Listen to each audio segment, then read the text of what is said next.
The demand for change in the path marked by the circular economy is a decisive response against climate change and the grave environmental consequences we observe daily on a global scale. The new state of play requires a systemic change in how we produce and consume, and such a change should be global to lead to a cultural adaptation with awareness and education for the general population and a specific focus on reskilling and upskilling for the active workforce. Join us on an inspiring panel discussion with global thought experts that will reveal the impact of the circular economy on a global scale with a specific take on the Cypriot market. The speakers will share insights on how various industries and sectors will be affected and will explore the opportunities circular economy brings and the requirements needed from the global population to ensure equality. Joyce Haloun, Project Coordinator, Circular Economy Alliance, will head the panel and is joined by Dr. Yorgos Dimitriou, Director of the Circular Economy Research Center, George Kremlis, Principal Advisor to the Greek Prime Minister, Athina Panayotou, Director General Cyprus Organization for Standardization, Dr. Antonis Zorbas, Associate Professor at the Open University of Cyprus, Andri Dimitriadou, Head of Energy and Environment at Cyprus Employers and Industrialists Federation, Nicole Finopoulou, Lawyer, specialized in regulatory compliance and ESG, and Dr. Mark Esposito, Co-founder of Circular Economy Alliance and Nexus Frontier Tech. This panel is co-organized with the Circular Economy Alliance.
Good evening, everyone.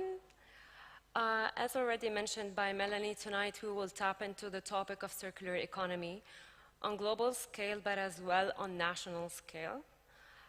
I have with me here tonight an inspiring panel, and joining us virtually as well, Dr. Mark Esposito, who is our keynote speaker.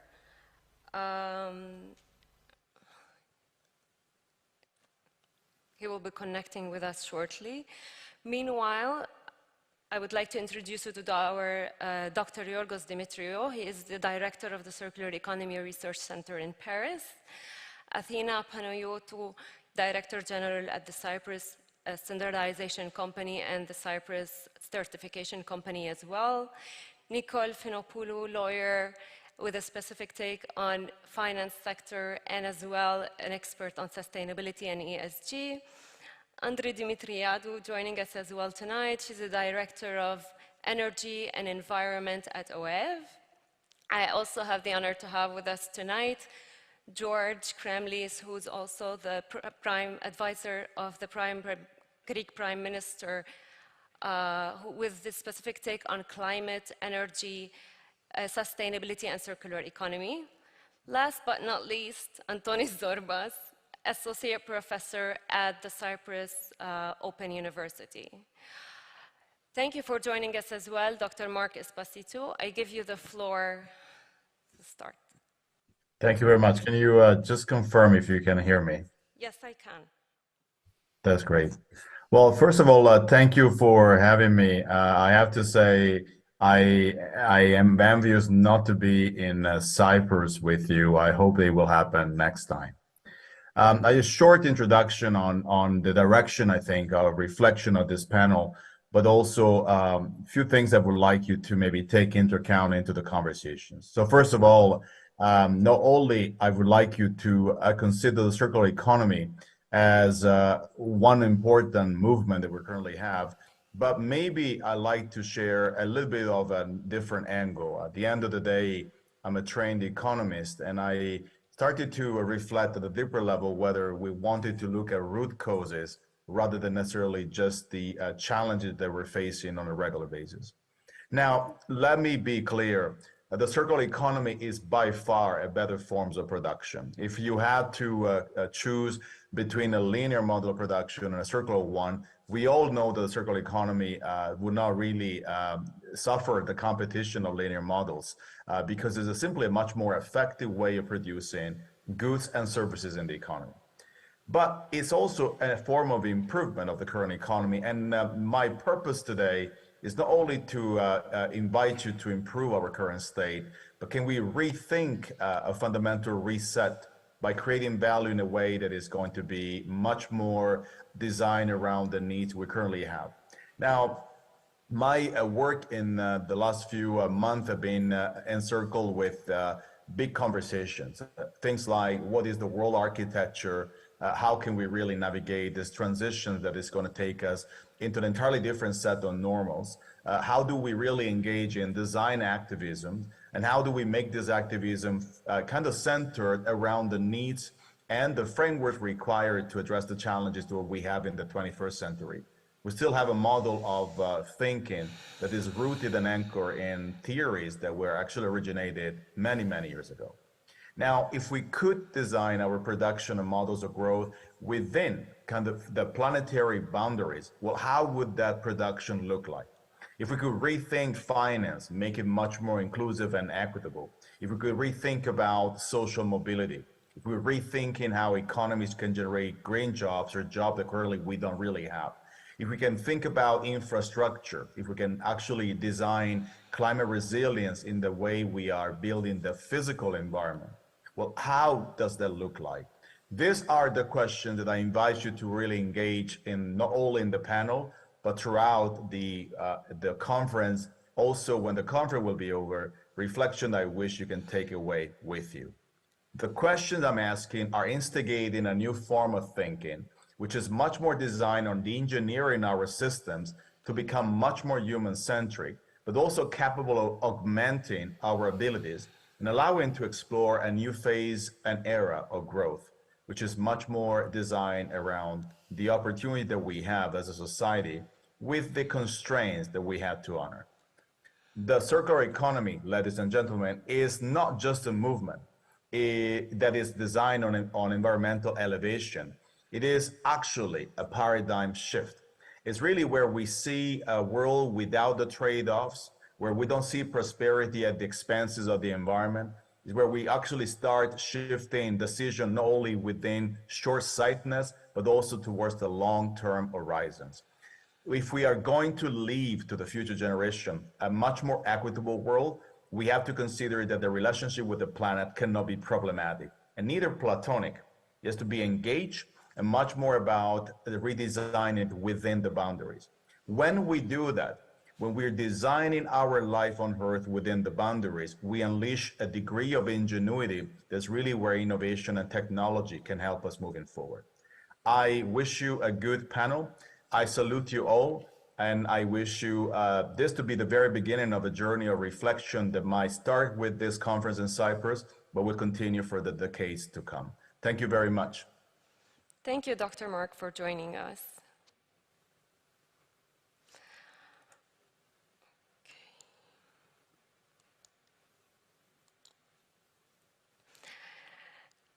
I will start our panel discussion with Ms. Nicole.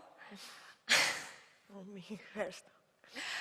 I need to know your opinion. What do you think circular economy offers as opportunities through the financial sector in terms of ESG objectives and climate commitments?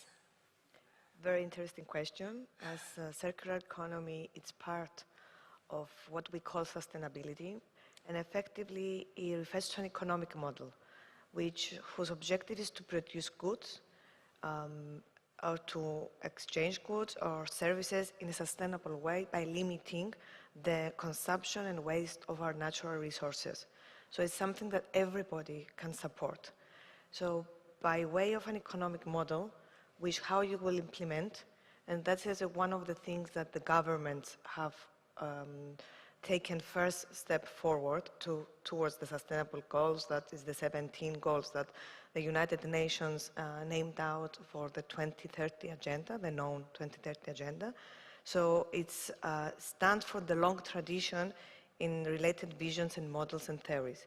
By that way, also the European Union, as also member states as of European Union, they came out with specific legislation to support how to finance this, also getting out what is called now sustainable finance, so to support the economic model for the businesses to implement this in their own organizations, to get the people involved, to get the employees involved in a way to produce the idea of becoming more sustainable.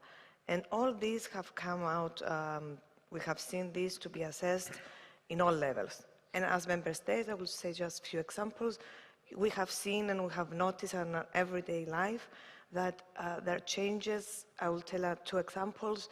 The plastic bags, now that we have to pay for them, or the straws that are now changing, is steps towards how to finance and how to produce other ways of sustainable products under circular economy model. Thank you so much. With that being said, Dr. Yorgos, do you think Europe is actually taking a concrete action to achieve its circularity and climate neutrality by 2050? And what is the role of consumers and employees with that? Well, that's another good question. I think that primarily Europe is taking action. And it's one of the things that for the first time we can say and be proud globally that Europe is taking the lead in something so important. And circular economy has been one of the topics that the European Union has been pioneering, and we see that other continents or countries are following up. Now, the role of the consumers is critical in this equation. Why? Because they are the driving force for anything and everything, meaning that if consumers understand how the market works, how the policy works, and how their purchasing power affects what is being produced and consumed, and what's the environmental footprint it actually is, then it's the only opportunity that policy, finance, and production can work hand in hand. So what is important here to understand is that an educated consumer has a considerable impact on the chain of actions that are happening, especially in the circular economy transition. Makes sense. Thank you so much. In this case, Athena, what do you think is the role of standardizations in accelerating the transition to circular economy? Well, standards are tools. Dr. Dimitriou talked about the consumers, and at the end of the day, the standards are the tools to help organizations basically protect the consumers, to help organizations streamline their operation, their processes, their products. Since 2018, on an international level, we've been developing standards for circular economy, standards that provide guidelines for business models, for value chain, giving ways of how to measure the framework of circularity, how to base it on performance. And among us are 2 of the national experts that work with all our other colleagues worldwide to develop these standards. So yes, we think standards are there to help us not reinvent the wheel individually, but also I think to have my... It worked. Hello. Okay. It's happened, don't worry about it. It's happening. Or probably someone doesn't want me to to keep speaking. I don't know about the timer. So what I'm saying is that we don't need to reinvent the wheel individually. And by having standards as tools worldwide, it means that we're all approaching the same subject in the same way. And that makes it fair for the industry, for government, for all stakeholders, and at the end of the day, for the consumer as well. Thank you so much. In this respect, George, do you think the governments and policymakers have a crucial role in supporting the transition? Well, as I often say, we have to mainstream circular economy vertically and horizontally, starting from the national level through circular national economy plans, moving to the regional level through regional circular economy plans, and then to the local level. We should not be speaking anymore about smart cities. We should be speaking about circular cities, a broader concept implying that plans will have to be developed at the local level to ensure that the holistic model of circular economy, which will ensure the energy transition and at the end carbon neutrality, will be applied. And at the horizontal level, we need to mainstream circular economy in all the policy areas to make them circular, starting with circular tourism. Cyprus is a tourist destination, circular agriculture, circular fisheries, circular energy, transport, and so on, extremely important. And last but not least, ESG, environmental and social governance, at the level of the businesses, because businesses have also to become circular, and I'm usually adding the word CESG to make ESG circular, which is extremely important. And last but not least, we as households and citizens, we have to reduce our footprint, be it energy, environmental, and the climate. Of course, this structure, both horizontal and vertical, has to be supported by a legal framework, which is developed by the European Union within the Green Deal, the climate law of the European Union. Climate laws in our member states, Greece has a very ambitious climate law where circular economy is enshrined. And last but not least, we have a circular economy strategy. I would encourage Cyprus to develop a circular economy strategy with a roadmap to ensure that the available framework, which is a holistic framework as circular economy, and I finish with this, is not only managing waste as a resource and water. It is much more than that. It is electromobility, it is clean energy, it is energy efficiency, it is new sustainable production and consumption patterns that need to be certified, and too many other things which accompany this process of the new economic model, the circular economy. Thank you so much. Andre, in your opinion, what is the link between environmental protection, climate mitigation, job creation, and circular economy? Well, greening of the economy is estimated that will entail the fundamental transformation and redesign of the labor market, since a necessary prerequisite is to have qualified personnel. Several studies indicate that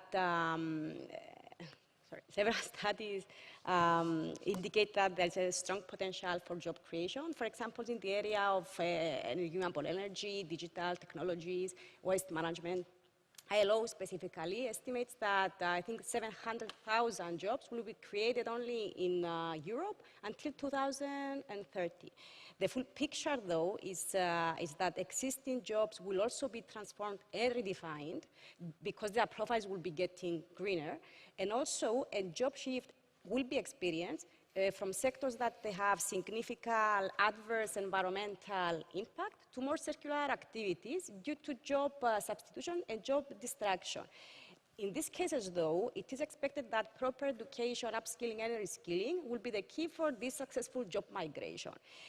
Coming to Cyprus now, due to our island's small market size, it is imperative to have proactively develop strategies that will address the country's future labor demand that will be resulting from the green transition, with, of course, the crucial collaboration of all relevant stakeholders, such as the government, the academia, employers, stuff.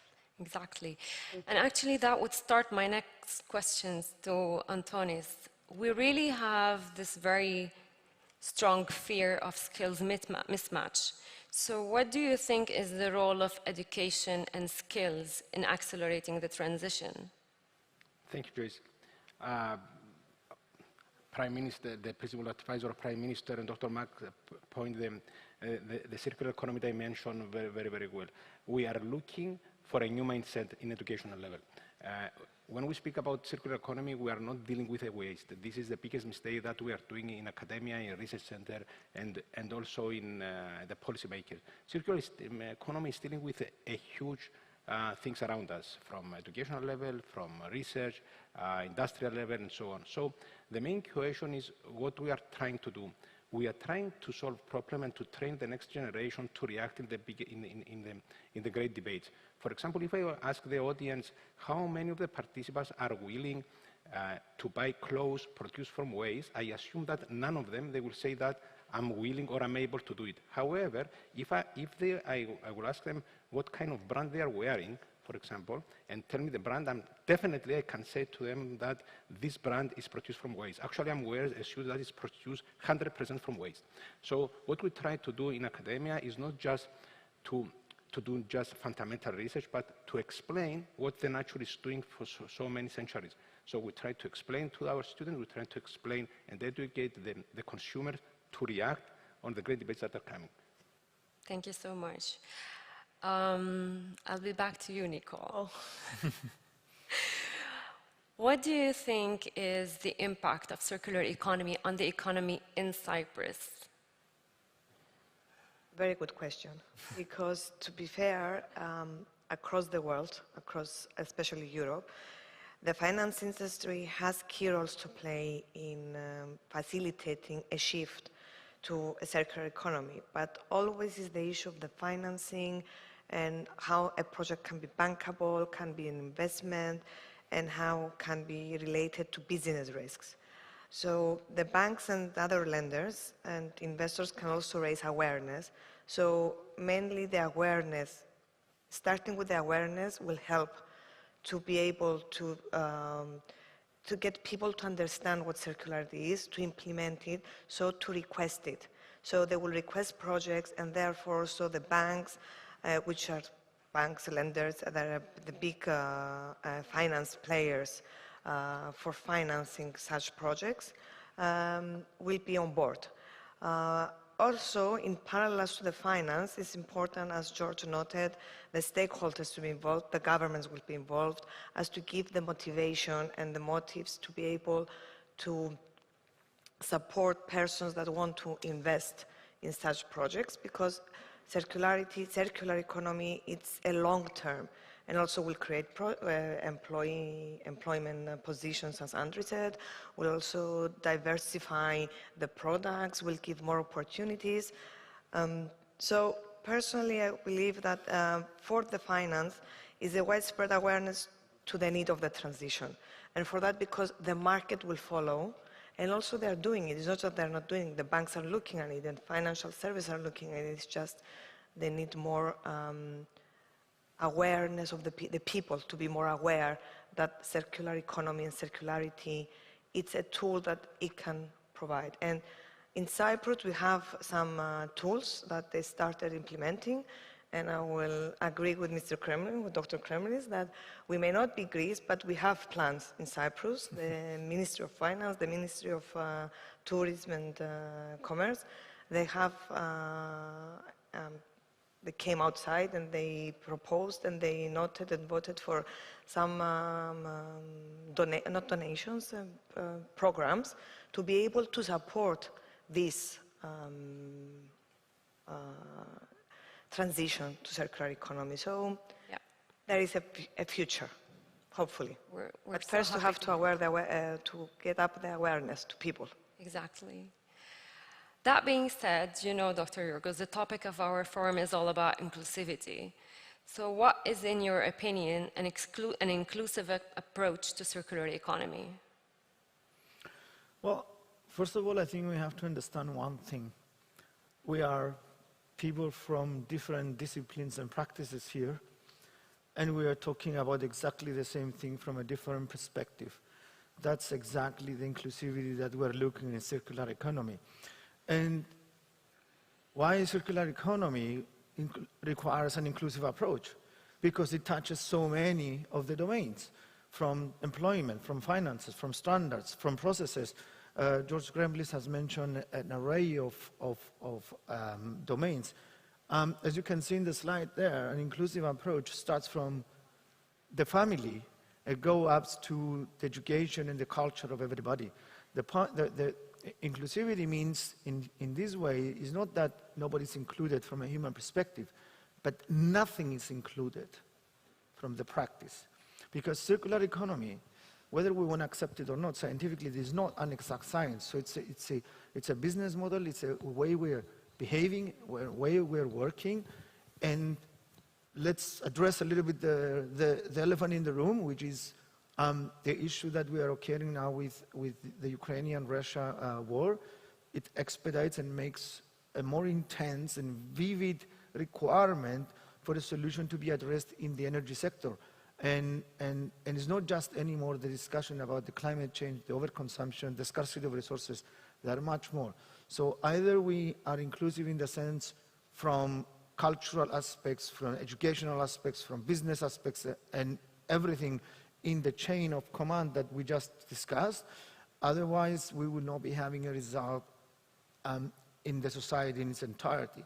So inclusivity means not that anyone is excluded, but nothing is excluded. So we have to be very careful when we talk about inclusivity in the domain of circular economy. Apologies. So that's I think that's the main reason that we have to be talking about inclusivity in the domain of circular economy. So you mentioned education. How do you think upskilling and reskilling is needed in this case? Well, upskilling and reskilling is crucial for circular economy, just for the mere reason I just mentioned, meaning if you want to become a physician, you go and you study accordingly. If you want to become a mathematician, you go and you study mathematics. If you want to become a circular economy expert, you have to go and improve your skills, not your structural education.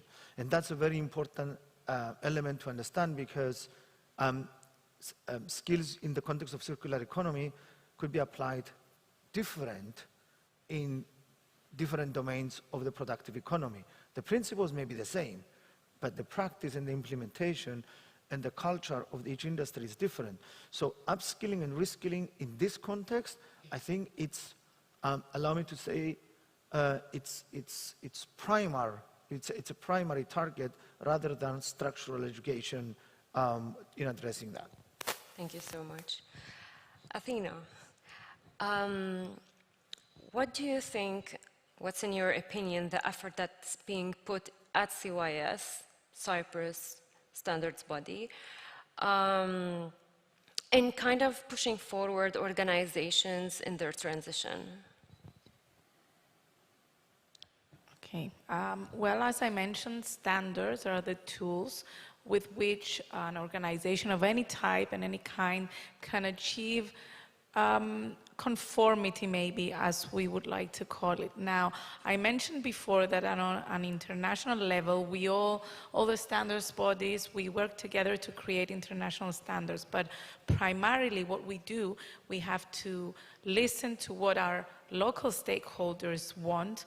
We have to listen and to discover what the gaps in standards, in specifications are, and to be able to fill that gap. So at this point, we work with our local stakeholders, and when we actually see that there's a gap in international standardization, but there is a need in our own country, we go about creating the specification, the standard that is needed. At this point, we have a lot of different activities going on. For example, we are now developing a new standard in the area of circular plastics. And I know most of you probably recycle your plastics and you think that's enough, but circular economy is not recycling. Circular economy is about reuse, it's about production, recycling, reuse, and everything. Andonis mentioned the clothes made of waste. So recycling is something very close to us, but circular plastics, there's no specification, no standard anywhere internationally. And that means that we in Cyprus have actually pinpointed this need, and we're working with all our stakeholders, private, government, bodies, associations, to create a standard. This standard might be the starting point for an international standard. And we also have a national strategy on circular economy. This national strategy, which is funded by the government and by European funds as well. We as CYS are one of the main stakeholders. We are there to be able to get direction from the government bodies, from the industry, and to develop standards. For example, there's a big gap in how you reuse, not recycle, how you reuse construction materials.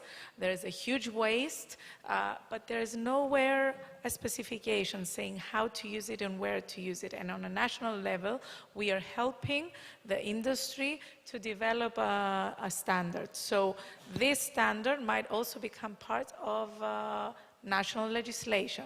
So these are a few examples of how we work, and we feel like there's more work to be done by us as well.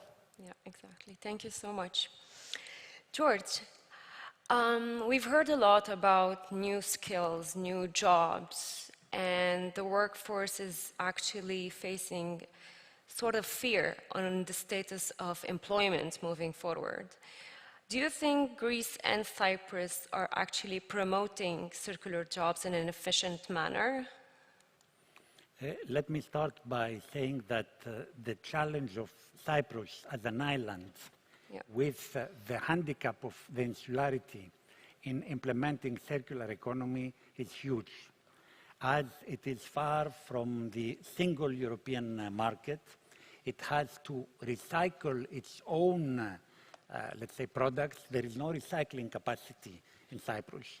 Unfortunately, in Greece, there is limited recycling capacity, so I do believe that we need the synergies, at least between Greece and Cyprus, as we are the closest, let's say, countries within the European Union, with the view to supporting Cyprus in this transition.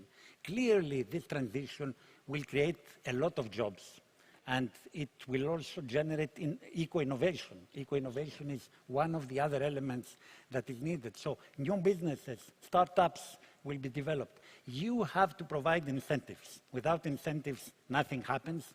And of course, there are a lot of EU funds. The European Union provides 30% of its budget to support energy transition and climate initiative. And in that respect, circular economy is in the center of this transition. Therefore, green jobs are there. But of course, they have to be supported through incentives. And what I wanted to add is, listening also to the previous speaker, we need to develop the social circular economy. Circular economy as the pure economic model without the social dimension is a no-go. We need the participation of the public, from the schools, from the households. We need a new circular economy culture, which has to be developed, combined with reskilling, upskilling, with capacity building, institutional building. There are a lot of things that need to be done to support this transition, not in terms of legal framework, but also in terms of incentives. Next Generation EU has 700 billion. Up to now, we have spent only 100 billion.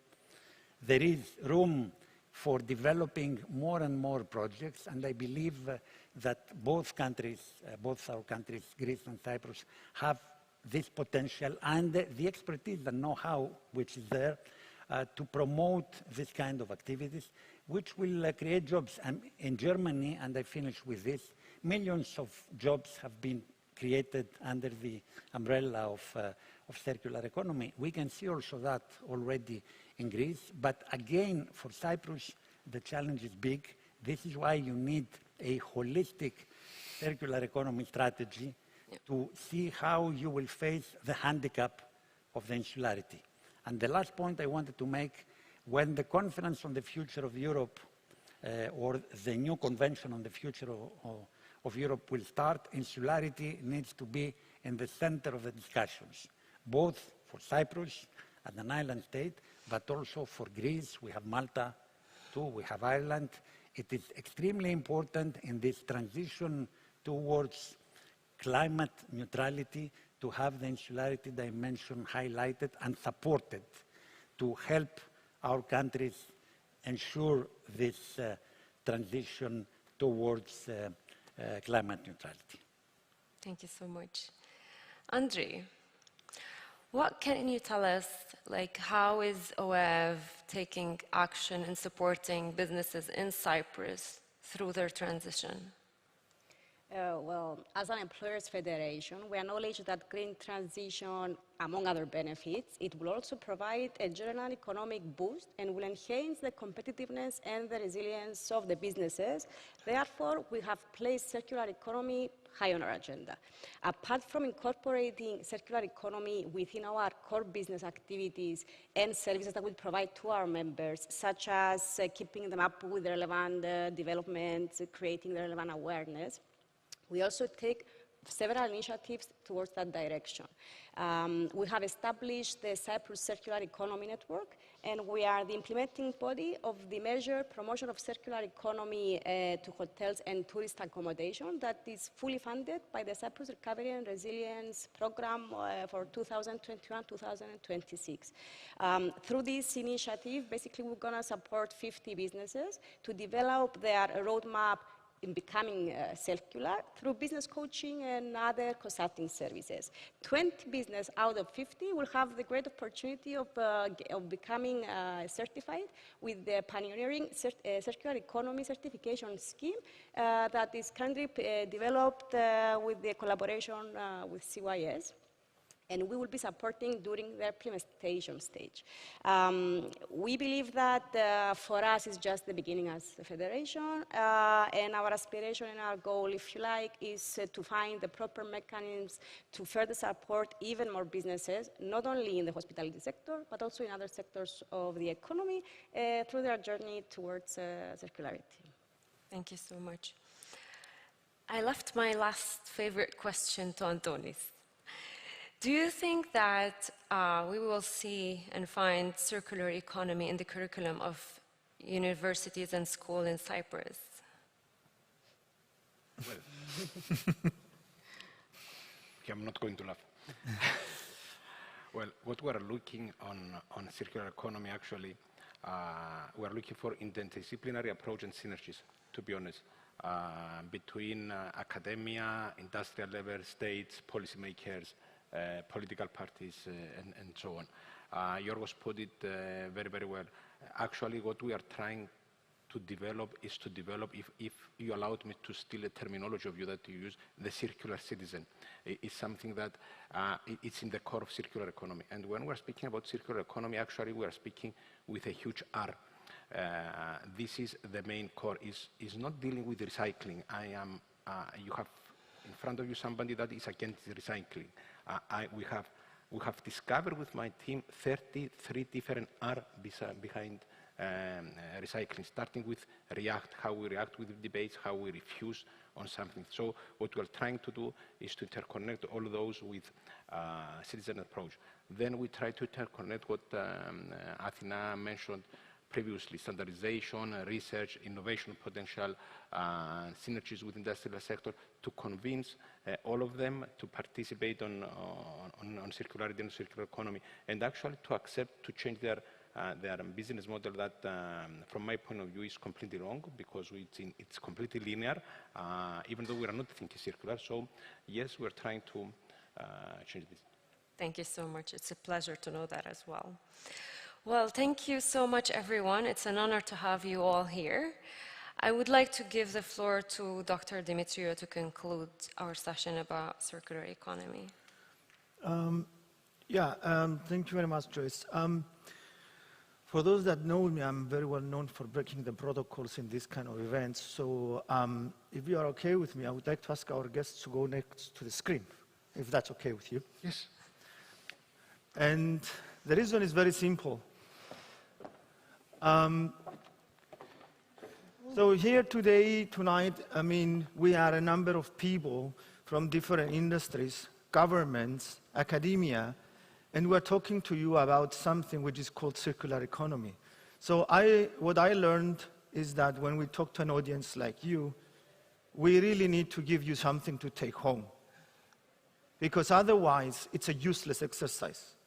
So I'm very happy because my colleagues tonight confirmed one conclusion that I have for the past 10 years where I'm dedicating my life in this research, and that the circular economy is connected with everything. And this takeaway, it's something that I think on behalf of all the panelists, something that we would like to give you to take home and not feel bad about not being a circular economy expert, not feeling bad about that someone is pretending to be a circular economy expert. Because guess what? There are no circular economy experts. We are all of us in the learning curve, all of us in the learning curve. And that's one of the key takeaways that I would like to pass on to you today. The second one, since we focused a lot the discussion on the Cyprus reality, I want to base myself on two bright examples. One is coming from the standardization, which I think this is a key element that can give a universal truth to an international community who is struggling to find the balance, and CYS is vividly present into these discussions, and as well OEV, who are taking a very solid action in a very crucial domain of our economy, the hotel industry. And the aspiration there is to be able to help our hotels to become more circular. And this is a journey that is starting.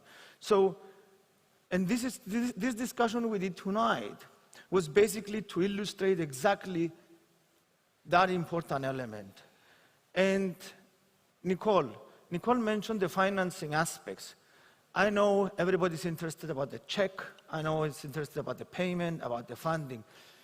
But it will do nothing unless we change the mindset. And if we give the floor to Nicole for another 2 hours, she will explain you all the discussions that are taking around the tables about finance, about people understanding it. George, which I'm very respectful for your presence in Cyprus, has been exposed in the EU for many years, but as well as at the governmental level. He knows the pain, and he knows the perspective gain. The policy has to work hand in hand with everything that we have just discussed. And this cannot happen if everyone in this room and whoever is watching can understand that we're talking about a transition path. My fellow Adonis, who has been tortured for some years like me in circular economy, trying to understand where do we start and where do we end, and I'm sure that he still haven't figured out, because I haven't figured out either. I have. The problem is that when you're talking about education, people are spoiled. This is true. Because they want ready-made conclusions to take home. Sorry to disappoint them. That's not going to be one of these cases. You have to put your knowledge, your culture, your experience into practice. And what we tried to do tonight with this panel is to show you exactly that. Circular economy is connected with everything. Circular economy is not connected to the waste, to recycling, to climate change, to the ice meltings. Because, you know something, it happens because many other things have happened before. Our behavior, the way we are working, the way we are consuming, the way we are doing everything. So what is important here for us to give us a message to all of you is that circular economy has a starting point for every single one of us, individually, collectively, and corporately. And last but not least, allow me my biased Cypriot origin, Cyprus is not lagging behind. In fact, I was surprised and amazed by the actions that are being taken. I was surprised and amazed to talk to Athina, to talk to Andri, or torture Andri, one of the two, about doing the first steps and getting out there. I was very positively surprised by interaction I had with an academic colleague like Antonis, as well as George, in all this journey that we have been discussing at a very global scale. And you have people like Marcus Esposito, which has been working at a global scale, and we're happy to have him with us, that he's passing us the same messages. So what I would like to ask you to start thinking, because the impact of circular economy to be connected with everything is that we'll have an impact on everything. In every single domain, in different way. But two things will happen. The domains will transform,